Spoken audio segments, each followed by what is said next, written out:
Hello, guys. We would like to thank all of our subscribers and supporters. We don't always take the actual time out to just say thank you. We really appreciate the support. And this video is a very serious video. It's a very important video, especially if you're trying to grow spiritually.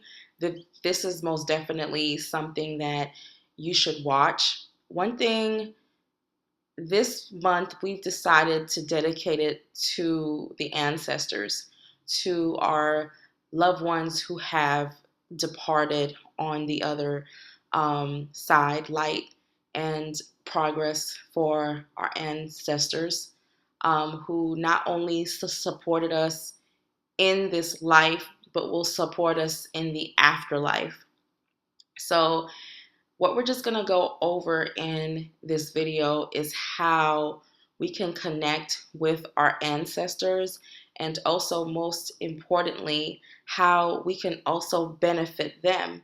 Because sometimes people start the ancestral altar not really to build a relationship, but to get things in return, where really it's a 50-50. It's not just you just gaining the benefits of having the support of your ancestors. Your ancestors also need you to pray for them, light candles for them, and to constantly give them light and to constantly elevate them.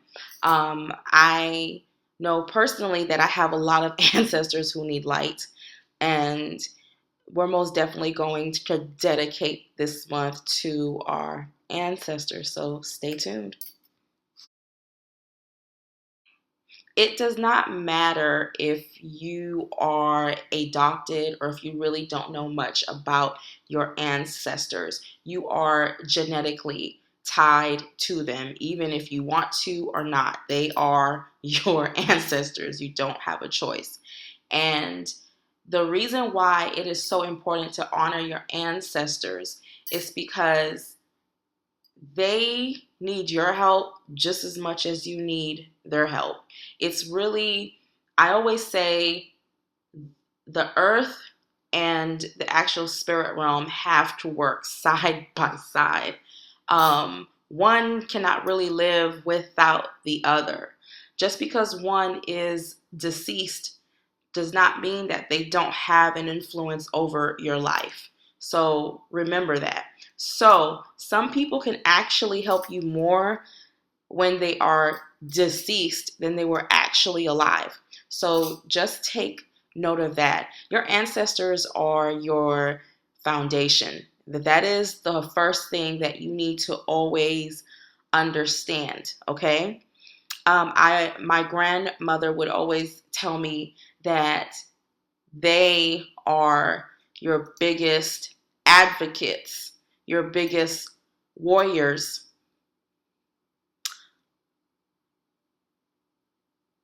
I don't know why, but I just want to start crying. They are your biggest advocates. They want to see you succeed in life. And they want to see you do well in life. And I have no idea why I'm sitting here crying. It's so weird, you know. I don't know. So it's weird, but I'm going to keep this on the actual video because I want you to understand that we are connected to our ancestors because I feel them here. Even though I can't see them, they are here. And when we go through hardships, we have to lean on them. When we don't have understanding, we have to lean on them. And whew, I'm sorry, I just had a flush, but we have to learn to lean on them. Now, when I say lean, I'm meaning ancestors of light and progress, not ancestors who have issues or who were not, ancestors who need light. So let's start with what you can do, okay? And it's kind of scary because I don't think I've ever cried in an actual video, so it was kind of weird. But I think what is going on is that when people die, we disconnect ourselves from them. So when they go into the grave, it's like we mourn them, but we stop trying to reconnect with them. Um, the connection is never lost. Um, that is something that we have to carry with us. It seems in the United States, in Western culture, when people die, we grieve, and then it's like we forget. And the thing is, I think what my ancestors are trying to even tell everyone here is that they are very much alive. They are very much here. They want to communicate with you. They want your prayers. They want to build a relationship with you. So, most definitely, death is not the end. Like, I see, like, I'll come home and I'll see my aunt who passed away of cancer very young sitting on my couch and she's smiling at me. These people are not gone. They are here. You know, energy cannot be destroyed once it is created. We just have to open up our third eye and be open. And I think that's the thing, is building your intuition. Your ancestors should have a place in your home. I would not advise to put your ancestors in your bedroom unless you live in a studio apartment, or or you just have a room for yourself. What you can do is, if you don't have pictures, you can find out names. If you don't have names, then all you pretty much have to do is go and get a cup of water and some flowers and a candle, and start praying and start asking for your ancestors to come, your ancestors of light, your godly ancestors, and not any ancestors who are troubled. You don't really want to call upon them, but they should have a corner in your room. In certain traditions, they have them on the floor. I don't like to put my ancestors on the floor. I don't know why. If you don't know who your ancestors are, you can buy statues. You can buy old pictures, but I wouldn't get old pictures of people that you don't know, but meaning in terms of pictures or a painting of, where your ancestors are from in Africa or in Europe, or like in Asia. Like, for instance, I have a lot of pictures and paintings of the islands. I even have dirt from my country on my ancestral altar. So it was weird because we were going to make the month of October about more so a lot of spells, like doing a lot of spell videos, but we felt literally compelled to work with the ancestors. The ancestors need you. So we're going to discuss how you can help them. The first thing, and really the most important thing, is praying. Sometimes we die without light. We die without necessarily seeing the light of God, which puts us in a state of confusion, or our spirits cannot evolve. That's why I always say suicide is not the end, because you still have to keep learning and you still have to keep evolving.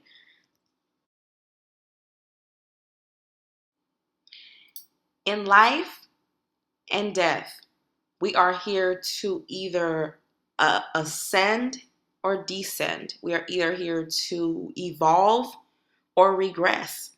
Just because you are on the other side does not mean that it stops right there. Okay, oh, I'm dead, so now I don't have to do any more work. That's not how it works.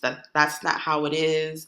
That's not how the universe made it. That's not how God made it. or whoever you want to call him.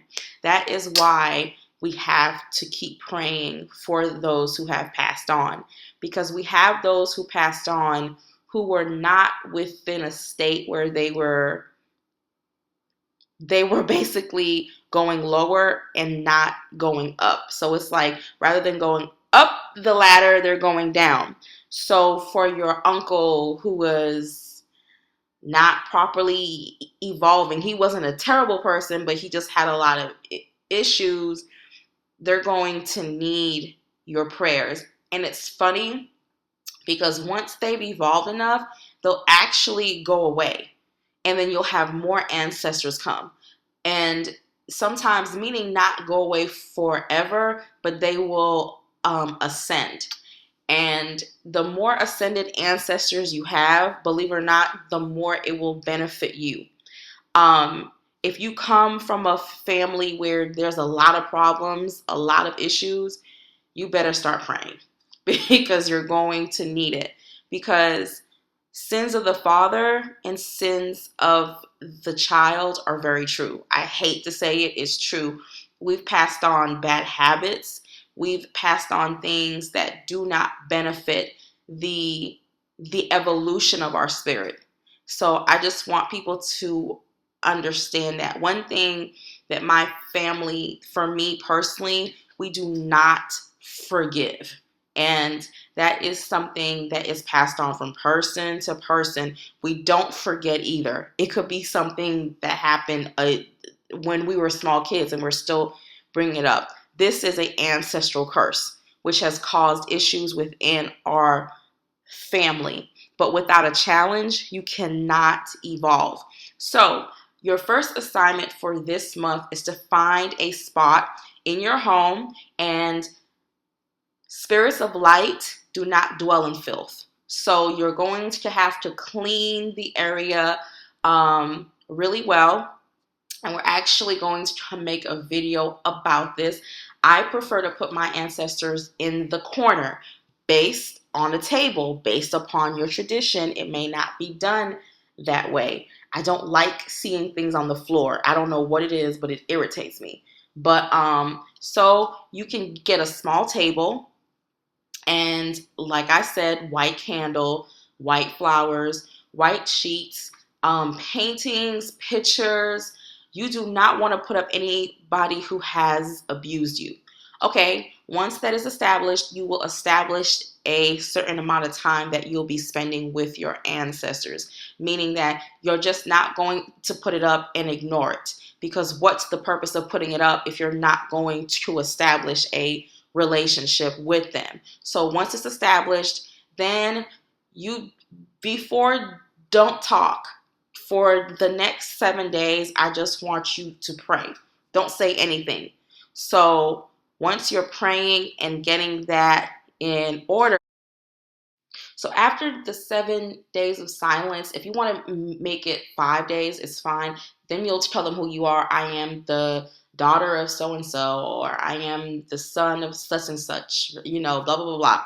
So you'll get that established. It's really important to get into a pattern of sitting with them every day or at least every other day. Find some type of regularity in your schedule.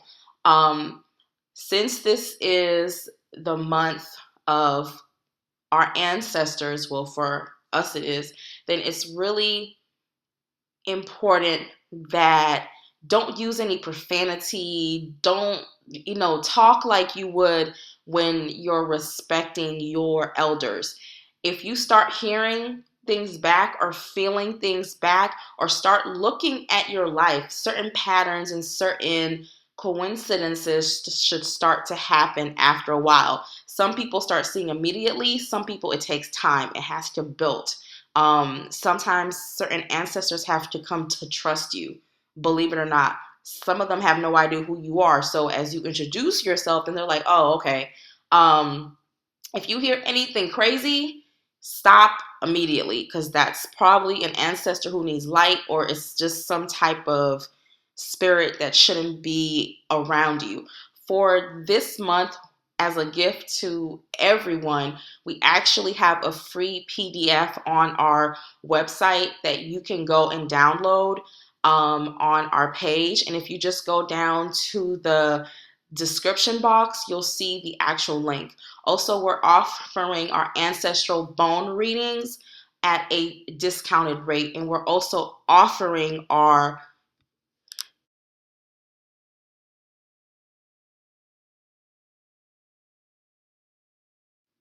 spiritual consultations on your ancestors, because everybody's altars are not the same. Sometimes your ancestors will want things differently. All of that is being offered at a discounted rate.